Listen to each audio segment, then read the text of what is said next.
Hai semuanya, kembali lagi dengan saya Mali Priani.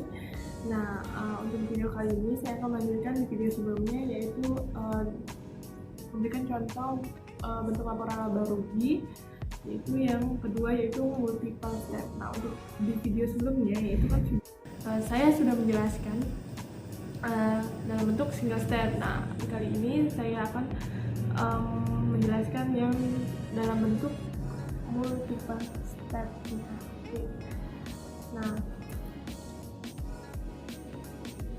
Nah, sama untuk di laporan laba rugi yang di multiple step kita harus punya yang namanya header. Nah, di sini adalah untuk identitas dari perusahaan. Oke, kita masih sama menggunakan bengkel mobil Mapleaf. Di sini ada laporan laba rugi, terus di sini adalah periode 31 Desember 2019. Nah, di sini mungkin kalian sudah melihatnya dengan sangat jelas bahwa pendapatan usaha serta pendapatan di luar usaha itu dibedakan. Di sini di multiple step ini memang untuk di transaksi operasional dan non operasional ini benar-benar dipisahkan agar perusahaan itu lebih tahu dari pendapatan mana sih yang lebih banyak mereka dapat dan dari pengeluaran dari beban-beban biaya, dari segi apa sih yang terlalu banyak memakan biaya gitu. Jadi entah dari di luar usahanya atau dari usahanya atau dari pendapatan usahanya atau dari pendapatan di luar usahanya. Nah, itu di sini di multiple step ini emang sangat rinci dalam pencatatannya. Oke. Kita lanjut aja. Di sini ada pendapatan usaha. Nah, di sini yang termasuk pendapatan usaha adalah pendapatan jasa servis. Nah, untuk yang kemarin untuk yang di video sebelumnya itu kan di single step. Di sini kan untuk pendapatan usaha itu dijadi satu pendapatan jasa servis dan pendapatan bunga. Tetapi untuk di multiple step di sini pendapatan usahanya dia hanya pendapatan jasa servis. Dan masih sama, kita masih memakai yang di video sebelumnya di single step.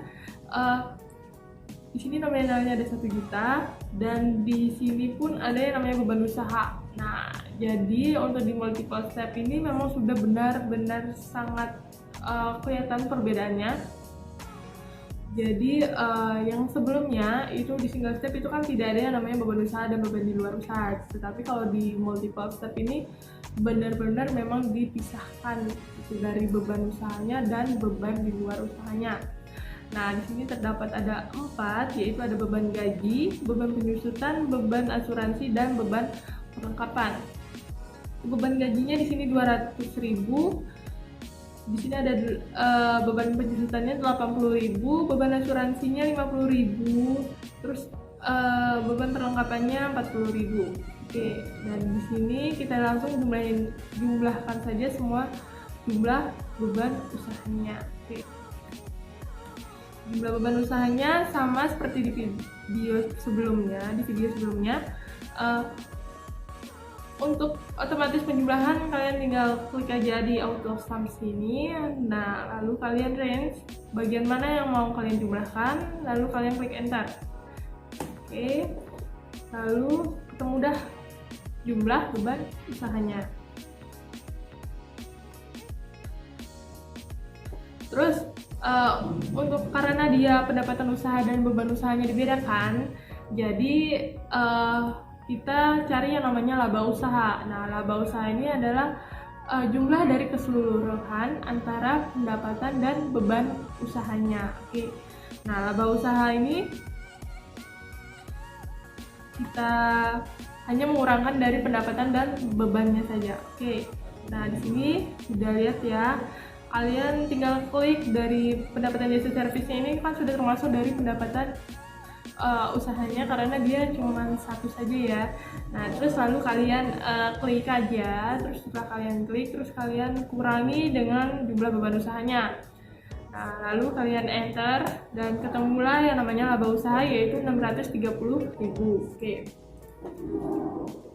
Terus kalian bisa lihat di sini juga, di sini ada pendapatan di luar usaha. Nah, pendapatan di luar usaha ini dia ada namanya pendapatan bunga. Nah, pendapatan bunga ini adalah nominalnya 120.000. Lalu ada pendapatan di luar usaha, yaitu ada beban bunga yaitu 40.000, dan laba di luar usaha di sini ada 80.000. Nah, dapat 80.000 dari mana? Nah, 80.000 itu adalah laba di luar usahanya, itu adalah jumlahnya.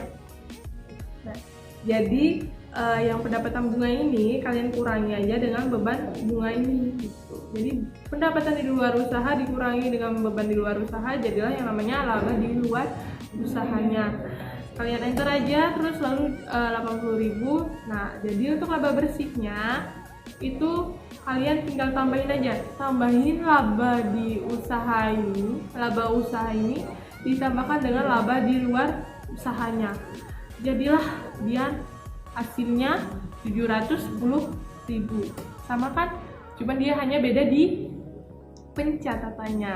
Nah, mungkin sudah paham ya dengan materi yang ini, karena untuk di laporan laba rugi ini di perusahaan jasa sangatlah mudah. Menurut saya lebih bagus yang di multiple step ini sih, walaupun dia terlihat rumit. Jadi kita harus mencari dulu laba usahanya, harus mencari dulu laba di luar usahanya, tetapi dalam perusahaan dia itu sangat-sangat rinci dalam melakukan laporan keuangannya gitu. Jadi perusahaan itu bisa tahu dari mana saja beban yang dia keluarkan, terus pendapatan yang dari mana saja dia mendapat keuntungannya gitu. Oke, mungkin untuk yang membuat laporan laba rugi dalam perusahaan jasa ini mungkin cukup sekian aja, dan sampai bertemu di video selanjutnya.